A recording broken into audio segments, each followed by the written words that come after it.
Well, I've had a request to ask how these butt welding clamps work, which I call my Rubik's Cube clamps, because unless you have the panel right in front of you, the back of it can be a little tricky to do and sometimes impossible. I don't know if I'm going to be able to do this with one hand, so I got to find a place for the camera. Can you guys see that?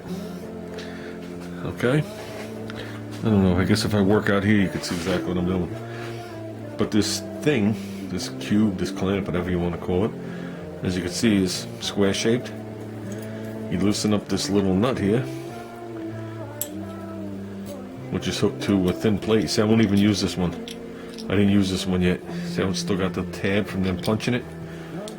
If you're going to use these things, like I said, these are Harbor Freights. My other ones are long gone. You got to sit there and hit it with a whizzer, knock that down. So, where's the other one I had? Okay, I didn't bring my pencil to class. You know, I just had it. Here it is. It's underneath the camera.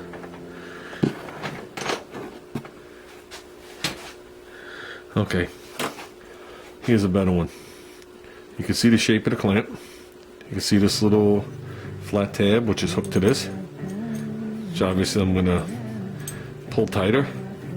That comes out. So basically, you put your two panels together and you slip this through. Okay? That's going to stick out the backside. Then you're going to put this in there and tighten it. And it's going to clamp your panels. Now I got a little piece of sheet metal here to show you. Like I said, standing here doing this is hard. But for argument's sake, through the magic of television,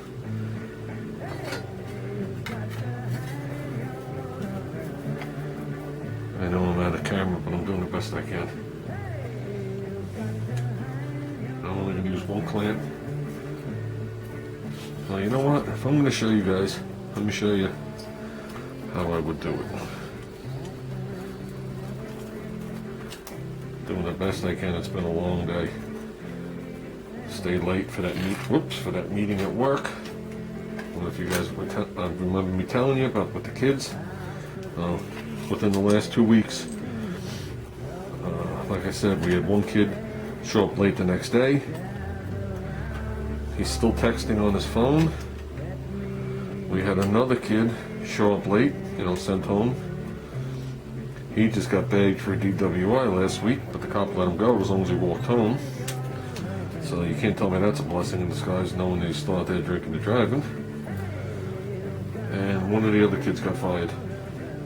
Because when we told him what we were going to do, he said that's not the way he should be treated. So let him move on with his life.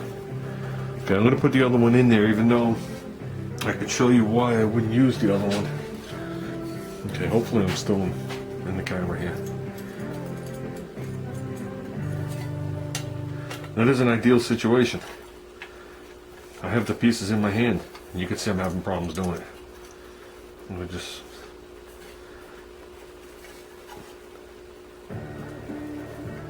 I'll tell you what I don't like about the clamps.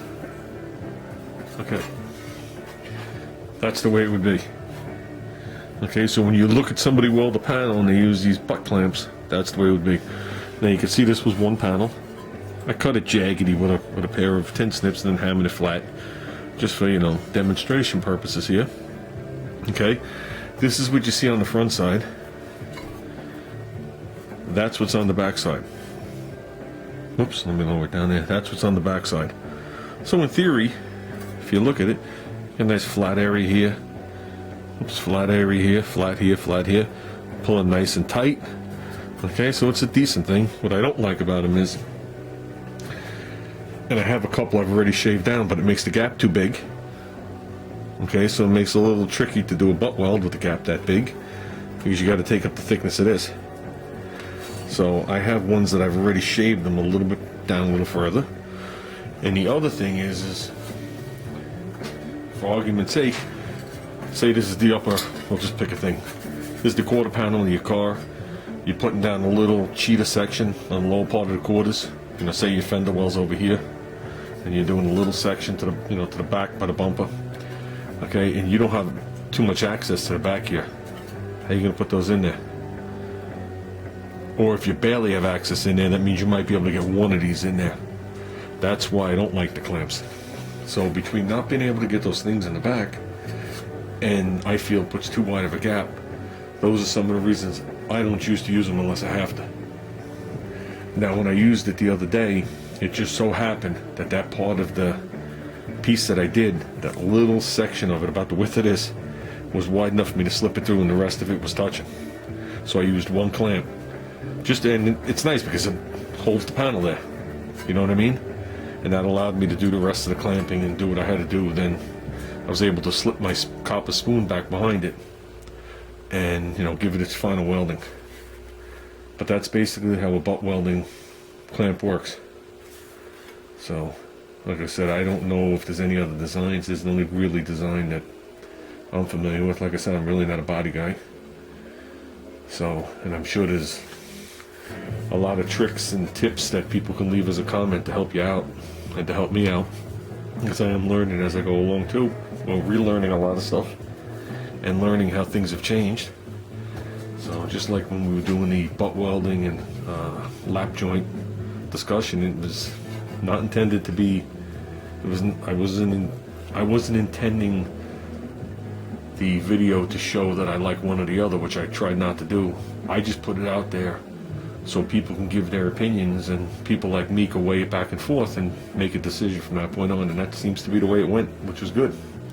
Sometimes a video like that can go awry really quick.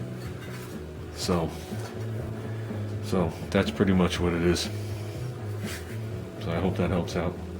And by the way, you can get these at Harbor Freight, 8 of them for $6.99. Oh, as per my fender. Okay, we're gonna get working on this thing in a couple of days. The area I D8, I want to D8 a little smoother. Tomorrow I got the epoxy primer coming. So, but what I have to do is I have to seal this off up here. And we got the AMX sitting up here.